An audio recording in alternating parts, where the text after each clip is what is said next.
In order to create induced pluripotent stem cells, a large population of reprogrammable somatic cells is required. Many somatic cells have been successfully reprogrammed.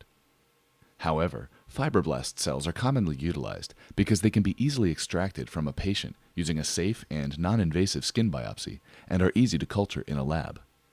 Fibroblast cells are somatic cells that produce connective tissue. Morphologically, the cells appear flat, and they secrete collagen and elastic fibers that make up the extracellular matrix. Every cell type in an organism, apart from gametocytes and undifferentiated stem cells, are somatic cells. Each somatic cell has a unique structure and function due to a distinct combination of genes that the cell actively transcribes and translates into functional proteins.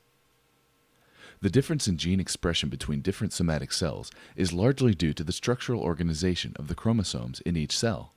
Chromosomes can exist in two forms. The DNA can either be tightly wound around histone proteins to yield heterochromatin, or the DNA can be loosely unwound to form euchromatin. This loosely unwound DNA permits the binding of transcription factors and other transcriptional machinery, such as RNA polymerase, to the gene's promoter region. Once the transcriptional machinery has bound, gene transcription begins, and a molecule known as messenger RNA is made. When the DNA exists in a tightly wound configuration, the DNA is not exposed to the transcription machinery, and transcription does not occur. In this manner, the cell can regulate the genes it does and does not express. In fact, out of the 20 to 25,000 genes of the human genome, a somatic cell will only express a small fraction of the genes at any given time, and the rest of the genes are considered transcriptionally silent.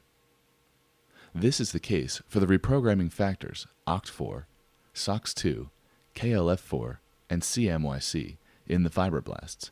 Because these genes are not actively expressed, scientists must induce the expression of these genes artificially using transgenic strategies. There are a number of methods available for artificially overexpressing genes in a cell.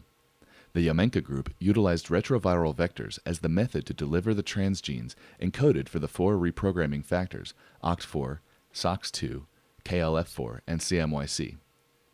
The retroviral vectors deliver the four transgenes into the cells.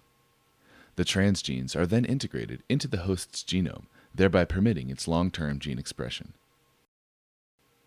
Amazingly, when the four transgenes are co-expressed in the same somatic cell, the differentiated cell is reprogrammed into a pluripotent-like state.